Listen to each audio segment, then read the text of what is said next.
Çok güzel, çok güzel.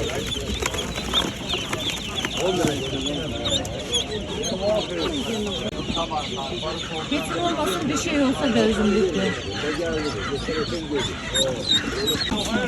20-20 yığarıq da hərəsinə.